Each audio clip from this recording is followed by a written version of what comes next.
did they know that they were possibly standing face to face with an actual time traveler? The man's name was Sergei Ponomarenko, and when the police asked him for his ID, he handed it to them, and the first thing they noticed was that it was issued from a country that didn't exist anymore: the Soviet Union. Is journeying through time a reality? This inquiry has intrigued minds since H.G. Wells introduced the concept in his novel The Time Machine. While some still believe that time travel might become achievable, others regard it as science fiction. However, many individuals assert that time travel has already occurred, including the man who alleged he journeyed to the year 2045 and returned with foreboding predictions about our future. But is it truly possible to venture backwards in time? Who is this strange figure traversing different eras? And what are the implications of time travel paradoxes? Join us as we explore the intriguing story of Sergei Ponomarenko's first-hand real experience of time travel. The mysterious appearance of Sergei. On April 23, 2006, a man appeared on a street in Kyiv, the capital of Ukraine, dressed in an outdated Soviet military uniform and carrying an old camera. His odd behavior drew attention. For one, his attire was no longer acceptable, and given the long-standing tensions between Ukraine and Russia, even before the war, it was highly provocative. It was akin to someone wearing a Nazi uniform in Israel, an act sure to provoke a riotous reaction. People were already casting uneasy glances at him, which only made the man more nervous, causing his behavior to become even more erratic. Fortunately, a nearby police patrol noticed him and approached to ask a few questions. The bewildered man claimed he was lost and had no idea where he was. When the officers asked for identification, he handed them an ID that perplexed them. It was issued by the Soviet Union, a country that had dissolved years ago. Ukraine, once part of the Soviet Union, had become an independent nation, and such IDs had long since ceased to be valid. This would have been less surprising if the man were in his 70s, but he appeared to be in his 20s, making the situation even more puzzling. What they noticed about him next gives another twist to the real identity of this strange man. His identification indicated he was born in 1932, and the photograph on the ID matched his appearance. The ID was authentic, complete with the official Soviet government seal, and bore Sergei Ponomarenko, listing his birthplace as Kyiv. This left the police utterly baffled. By the ID's date, this man should be 74, yet he appeared in his 20s or early 30s. When one officer nonchalantly asked Sergei the current date, he answered confidently, stating it was April 23, 1958. At this point, the police concluded that Sergei needed psychiatric assistance. Despite Sergei's assertions of sanity, his continued references to the Soviet Union deepened their doubt. The police presented him with two options: jail or a psychiatric hospital. Sergei opted for the latter, and they transported him to a mental health facility. Upon arriving at the mental hospital, Sergei was introduced to Dr. Paul Krakow, a psychologist. After a brief discussion with the police, Dr. Krakow escorted Sergei to his office. Once inside, Sergei seemed mesmerized by his surroundings, examining everything with great curiosity as if it were all unfamiliar. During their conversation, Sergei stated that he was born on June 16, 1932, and insisted that he was only 25. He explained that his passion for photography was why he carried the camera. Dr. Krakow, choosing to entertain Sergei's narrative, inquired about how he managed to travel to the future. Sergei recounted, "It was a bright day and I decided to walk around the city with my camera. Upon stepping out, I noticed an unusual, bell-shaped object hovering in the sky. It moved in a peculiar manner, and describing it with words seemed impossible. Instinctively, like any photographer, I aimed my camera and took a shot. The moment I clicked, I found myself standing on the unfamiliar streets of Kyiv. I hadn't moved or done anything else, just take my hands off the camera and suddenly, I was here." Intrigued, Dr. Krakow examined Sergei's camera and the images within. The camera was an antique Yashima Flex, using film that hadn't been manufactured since the 1970s. Recognizing the limits of his expertise, Dr. Krakow enlisted the help of Vadim Poyser, a professional photographer, to inquire deeper into this mystery. When Vadim arrived at the location, he was taken aback to find Sergei's camera capturing his every move. Vadim noticed Sergei was using the first 120 dual-lens reflex camera manufactured by Yasa in 1953. Upon further inspection, he realized that the film reel, dating back to 1956, was still in remarkably good condition. Vadim initially assumed Sergei was an avid collector, as some photographers enjoy using vintage equipment. However, Sergei's camera was a unique blend of antiquity and modernity. Another curious detail was that the specific type of film accompanying this camera had long been out of production, yet Sergei's camera contained it in pristine condition. This revelation left everyone more perplexed. Dr. Paul then requested Vadim to develop some photos to determine if the UFO Sergei had mentioned was captured on film. What was revealed was truly shocking. Creating this photograph was a significant challenge, particularly because it was originally captured in 1956. The image was only produced recently after Vadim dedicated considerable effort to developing it. Upon completion, he discovered the bell-shaped UFO in the picture, just as Sergei had described. When Dr. Paul inquired about the UFO and the photograph, Sergei confidently stated, "Now you are convinced I'm telling the truth. I still do not understand what this object is or how such a thing happened when I took the picture and ended up in this year." Among the developed photos, some depicted the streets of Kyiv as they appeared in the 1950s, while one image featured Sergei himself standing outside a building in 1956.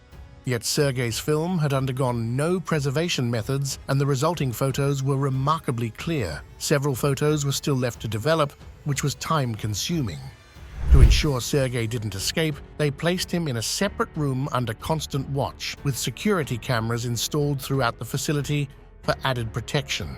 Later that day, after developing all the photographs, they sought answers from Sergei. However, he vanished without a trace when they went to his room. The police reviewed the security footage for clues. The recordings confirmed that Sergei had entered the room, but there was no footage of him leaving. Initially, everyone assumed he had managed to slip out undetected, so they checked all the nearby camera footage. To their astonishment, there wasn't a single image of Sergei anywhere. It seemed he had genuinely disappeared. Dr. Paul, the psychiatrist, then proposed examining the photos to find hints about Sergei's whereabouts. This idea seemed logical, so they scrutinized all the pictures in search of potential clues. They were almost at a standstill until they saw a photo of Sergei standing close to a woman. Paul requested assistance from the local police to investigate further. The police began by looking into the household registration files. During their investigation, the police discovered a file on a man named Sergei. Interestingly, the records indicated that he had mysteriously vanished in 1960. They also identified the woman in the photograph as Sergei's wife, Valentina Kurik, who was now 74. The police quickly sought her out for questioning. When they spoke with Valentina, she produced a photo album and showed them a picture of her and Sergei from 1958, the same image found in Sergei's camera when he appeared in 2006. Dr. Kov then showed Valentina the photo and explained the bizarre events. She was stunned to see the picture and hear the story. Valentina confirmed to the doctor that everything Sergei had claimed was true. She told the police that Sergei had disappeared for several days in April 1958, leaving her frantic and on the verge of contacting the authorities. Suddenly, Sergei reappeared without explanation. While relieved to have her husband back, Valentina observed that he behaved oddly upon his return, displaying significant anxiety. He refused to answer whenever she inquired about his absence and insisted she never speak of those days. This peculiar behavior persisted for 2 years until his ultimate disappearance in 1960. That year, Sergei finally confided in Valentina about his mysterious disappearance. He revealed that he had been trapped in 2006 during those missing days. After sharing this extraordinary story, Sergei vanished again, this time without returning. Valentina never saw him again, but received a letter from him. Inside the letter was a photograph of a man with a beard who appeared to be in his 40s. After further investigation, they determined that the photo was taken in a park by the Dnieper River in Kyiv, Ukraine's main river. Across the river stood tall buildings that did not resemble those currently being constructed. The location was the same, but the buildings were not present. This led to the startling conclusion that the picture must have been taken in the future. A handwritten message was on the back of the photo. "I am good at everything, and I will try to come back." This discovery added to the confusion, suggesting that Sergei was not only in the future, but also had a way of communicating with people in the past, effectively making him a time traveler. This raised numerous questions. How is this possible? Is time travel real? What we are about to discover now sheds more light on the time travel process. Existing theories supporting the plausibility of time travel. Now, despite what you might think about time travel, it does exist, and it's possible to travel in time. The concept of time travel has long captivated the human imagination, prompting extensive theoretical exploration. For instance, a paper published in Classical and Quantum Gravity on September 2020 proposed a potential method for traveling backwards in time. The researchers examined Einstein's theory of relativity, specifically calculations suggesting that an object could theoretically move through space and time in a circular path, ultimately returning to its point of origin. Einstein referred to this as a closed time-like curve. However, when physicists discuss time travel, they must also grapple with paradoxes such as the grandfather paradox, which poses significant challenges to the feasibility of such journeys. Essentially, no matter how one tries to create a temporal inconsistency, the timeline will correct itself to avoid contradictions. While this paper may be a fascinating theoretical exercise, it echoes the notion of determinism, suggesting that the universe will adjust around any changes, similar to a car's GPS, recalculating a route when an exit is missed. The key question is what causes this realignment and maintains the consistency of reality. Is it a fundamental quantum force, the fabric of the universe, or something else entirely? Unfortunately, it will be long before we can test such theories by sending instruments or people on closed time loops. Until then, we can only speculate, as humanity has done for centuries. The fascination with time travel isn't new. It has been a theme in stories like the ancient Sanskrit epic Mahabharata, which involved time travel concepts. Perhaps we are drawn to these tales because time is an ever-present force we cannot escape. It marches forward relentlessly, and we are bound by its progression. The ultimate fantasy is to break free from this constraint. As Lisa Yasek, a professor of science fiction studies at Georgia Institute of Technology, noted in a 2022 Life Science interview, time travel stories allow us to envision breaking free from linear time and gaining new perspectives on human existence.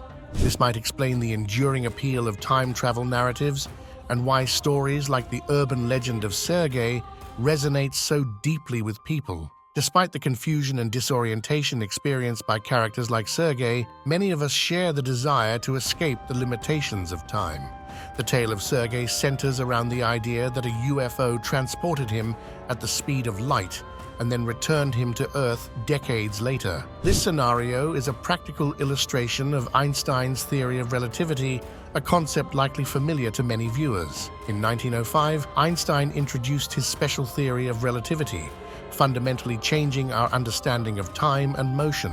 He demonstrated that clocks in motion tick more slowly than those at rest. The faster an object moves, the slower time passes for it. To illustrate, if one wanted to travel 100 years into the future, they could board a spaceship traveling at 99.9995% of the speed of light, journey 50 light-years away, turn back, and return to Earth. While 100 years would have elapsed on Earth, the trip would only feel like a year due to the high speed. This concept has been confirmed experimentally. For instance, if you place an extremely precise clock on an aeroplane and fly it in the direction of Earth's rotation, upon landing, the airborne clock will lag slightly behind those on the ground. This phenomenon is a practical demonstration of special relativity. Even astronauts experience this effect, operating in a time frame that is 0.02 seconds ahead of everyone on Earth. Einstein expanded his groundbreaking ideas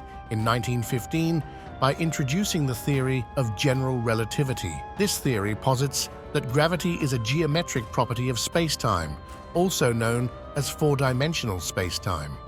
Essentially, it means that time progresses more slowly in regions where gravity is intense, a phenomenon referred to as gravitational time dilation. A compelling illustration of this concept is depicted in the movie Interstellar, where Matthew McConaughey's character and his team land on a planet situated near a black hole. The immense gravitational force of the black hole causes time on the planet to slow dramatically. Consequently, for every hour spent on the planet, 7 years pass on Earth. Time travel, whether to the future or the past, would require immense energy. Think of the energy levels associated with black holes or supernovae. As we speak, our technological capabilities are far from achieving such feats. However, an advanced civilization might possess the technology to harness such energies, similar to the UFO that Sergei encountered. Dr. Krykov, a psychiatrist, after hearing Sergei's story and seeing the photograph of the bell-shaped object over Kyiv, considered the possibility that aliens might have abducted Sergei either intentionally or unintentionally. Vetting the facts surrounding Sergei's appearance in 2006. Dr. Kov also based his theory on Einstein's theory of relativity, speculating whether Sergei might have been abducted by extraterrestrials, transported to another galaxy at the speed of light, and then returned to Earth at the wrong time. What seemed like mere seconds to Sergei could have been decades in reality. This might explain what happened when Sergei took a photograph of the UFO. Did he inadvertently enter a wormhole or a rift in the fabric of space-time simply by capturing the image? The UFO might have had the necessary energy to facilitate such an occurrence, but why was it only Sergei who experienced this? Was he merely caught in the crossfire as the ship passed by? If so, how did he return to his original timeline from 2006 without the spaceship's aid? And how did he travel to the future again to communicate with his wife? The more we inquire further into this story, the more questions arise. However, it's important to note that everything discussed regarding this story is fictional. This narrative is part of a television series, Aliens, aired in 2012 on a Ukrainian channel named 1+1. The series consisted of 10 episodes, with this particular story featured in the third episode, Time Traveler. Other episodes explored different themes related to extraterrestrial encounters and phenomena. The television series Aliens, aired on the Ukrainian station 1+1, delved into tales of the strange and supernatural, covering topics like abductions, levitation, phantoms, and crop circles. The intriguing part is that each episode began with a disclaimer, clarifying that the series aimed to reconstruct scenes related to controversial subjects. It emphasized that any theories or hypotheses proposed should not be considered accurate, stating that further scientific investigation was necessary. All scene reconstructions were based on witness statements, with no definitive proof of alien existence. This means that any theory presented in the show should not be taken as fact. The show clearly stated that these were recreations, implying that Sergei's photos and videos found on various websites are staged. For instance, the photo of Sergei by the river is a fake. Upon closer inspection, it becomes evident that the tall buildings in the background were added using Photoshop. Some buildings appear unnaturally elongated, a common result of digital manipulation. A careful look reveals the telltale signs of poor Photoshop work, suggesting that the building in the image is the Empire State Building in New York. Considering all the theories and research so far, do you think time travel is a reality or just another utopian wish of man? Kindly share your thoughts in the comments section. If you enjoyed the video, like, share, and subscribe to the channel. Also, click the next video shown on your screen. You will enjoy it.